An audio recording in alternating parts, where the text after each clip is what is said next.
Hello বন্ধুরা, আমরা পূর্বের পাঠে মণিপুরীদের জীবনধারা সম্পর্কে কিছু তথ্য জেনেছি। এ পাঠে আমরা মণিপুরীদের পোশাক এবং তাদের উৎসব সম্পর্কে জানব।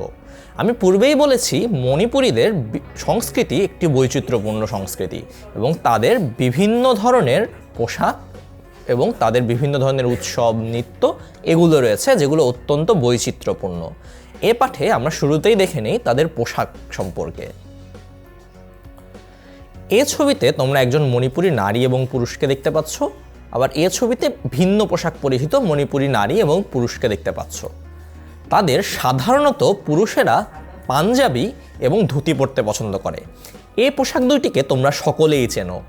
পাঞ্জাবি আমরা সাধারণত যে পাঞ্জাবি পরি সেরকমই একটি পাঞ্জাবি পরিহিত, এবং ধুতি পোশাকটিকে তোমরা অনেকেই হয়তো দেখেছো কিংবা নাম শুনেছ বা অনেকে আমরা টিভিতে দেখেছি।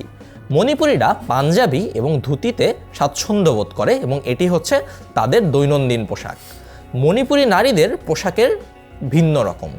তাদের পোশাকের দুটি অংশ। তাদের পোশাকের উপরের যে অংশটিকে দেখতে পাচ্ছ, একটি মাথায় টুপির মতো এবং একটি জামার মতো, এই অংশটির নাম হচ্ছে আহিং, এবং নিচের যে অংশটি দেখতে পাচ্ছ সেই অংশটির নাম হচ্ছে লাহিং। অর্থাৎ মণিপুরী নারীদের পোশাকের দুটি অংশ দুটির নাম হচ্ছে আহিং এবং লাহিং। পোশাকটি আমরা একটু ভালো মতো দেখে নেই। সাধারণত মণিপুরী নারীরা এই ধরনেরই পোশাক পরে। তোমরা হয়তো পোশাকটি অনেকেই টিভিতে দেখে থাকবে, কারণ মণিপুরী নারীরা নৃত্য পরিবেশন করার সময় এই পোশাকটি পরিধান করে এবং এটি হচ্ছে তাদের জন্য ঐতিহ্যবাহী একটি পোশাক। পোশাক মণিপুরী মেয়েরা লাহিং এক ধরনের ঘাগরা জাতীয় পোশাক, যেমনটি আমরা উপরে দেখেছিলাম। আহিং ব্লাউজ ও ওড়না পরেন এবং ছেলেরা ধুতি ও পাঞ্জাবি পরেন। একটু আগেই আমরা ছবিতে যেরকম দেখেছিলাম, এই উপরের যে অংশটি সেটির নাম, যে ঘাগরা জাতীয় পোশাকটি একটি মাথায় টুপির মতো, সেটির নাম হচ্ছে লাহিং, এবং নিচের যে অংশটি রয়েছে সেটির নাম হচ্ছে আহিং। এই পুরো লাল অংশটির নাম হচ্ছে আহিং, এবং তারা ওড়না পরিধান করে থাকেন এবং ছেলেরা ধুতি ও পাঞ্জাবি পরেন। আমরা মণিপুরীদের পোশাক সম্পর্কে তো জানলাম, এবার আমরা জানবো মণিপুরীদের উৎসব সম্পর্কে। মণিপুরীরাও উৎসব প্রিয় জাতি। তাদের বিভিন্ন উৎসবের ছবি এখানে তুমি দেখতে পাচ্ছ। তাদের উৎসবগুলোও বৈচিত্র্যপূর্ণ। এখন আমরা জেনে নেই তাদের উৎসব সম্পর্কে। উৎসব মণিপুরীদের নানা ধরনের উৎসব আছে, যেমন রথযাত্রা, দোলযাত্রা, রাস পূর্ণিমা ইত্যাদি। এইগুলো থেকেই আমরা দেখতে পাচ্ছি যে তাদের কিন্তু একটি দুটি উৎসব নয়, তাদের উৎসবেও রয়েছে বৈচিত্র্য, যেরকম তাদের সংস্কৃতিতে রয়েছে। মণিপুরীরা প্রায় সারা বছরই উৎসবে মেতে থাকে। আমি পূর্বের ভিডিওতেই বলেছি যে আমরা এই ভূখণ্ডের মানুষ সাধারণত উৎসব অনেক পছন্দ করি।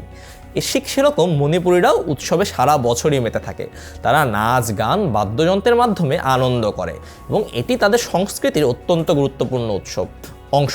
এবং আমরা যারা অনেকে সিলেটে থাকি কিংবা তার আশেপাশে থাকি, তারা হয়তো এটি দেখার সৌভাগ্য অর্জন করেছি, এবং আমরা অনেকেই এটা টিভিতেও দেখেছি যে তাদের নিজস্ব নাচ, নিজস্ব গান এগুলো অনেক বিখ্যাত। এবার আসো আমরা নিজেরা খাতায় কিছু কাজ করে নিই। সকলেই এখন একটি খাতা নিয়ে নেই এবং সেই খাতায় মণিপুরীদের জীবনধারা সম্পর্কে নিচের ছকে দেওয়া 3টি শিরোনামে লিখি এবং কাজটি জোড়ায় জোড়ায় করি।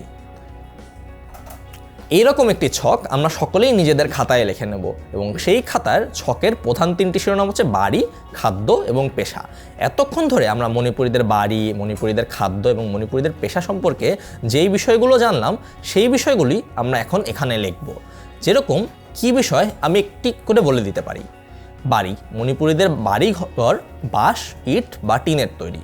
খাদ্য, তারা ভাত, মাছ ও নানা ধরনের সবজি খেতে পছন্দ করে। এবং পেশা, মণিপুরীরা মূলত কৃষিজীবী ও তাঁতি। এখন আমরা তো এই পুরো অধ্যায়টি পড়ে ফেললাম। আমি আশা করব তোমরা পুরো অধ্যায়টি আমার সাথে দেখেছো। এখন এই পুরো অধ্যায় থেকে আমরা একটি প্রশ্নের উত্তর করব। আমরা নিজেদেরকে যাচাই করার জন্য এই প্রশ্নটি করব। বাম পাশের সাথে ডান পাশের বাক্যাংশের মিল করব। বাম পাশে রয়েছে মণিপুরীরা চাকমা মেয়েদের পোশাক, প্রতি বছর সাঁওতালরা এবং মারমাদের একটি প্রিয় খাবারের নাম। ডান পাশে রয়েছে 5টি উৎসব পালন করেন, নাপ্পি, সিনজদ নামের খাবার খান এবং পিরন হাতি। এখন তোমরা নিজেকেই প্রশ্ন করো যে কোন শব্দটির সাথে কোন শব্দটি মিলবে। মণিপুরীদের সাথে এই 5টি উৎসব পালন করেন, তারা কি নাপ্পি খান নাকি সিনজেদা নামের খাবার খান নাকি তাদের সাথে পিনন হাদি শব্দটি যায়? মণিপুরীরা সিনজেদা নামের খাবার খান। এই উত্তরটি সঠিক হয়েছে। চাকমা মেয়েদের পোশাক কোনটি হবে? চাকমা মেয়েদের পোশাক আমরা পূর্বেই পড়েছি, তাদের পোশাকের নাম হচ্ছে পিনন হাতি।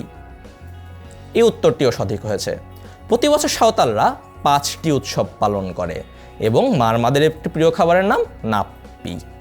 এরই সাথে শেষ হলো আমাদের বাংলাদেশ ও বিশ্ব পরিচয়ের 3য় অধ্যায়টি। আশা করি তোমরা প্রতিটি ভিডিওই দেখেছো এবং এই পুরো চ্যাপ্টারটি ভালো করে পড়েছো। দেখা হবে পরবর্তী ভিডিওতে। আজ এখানেই শেষ করছি।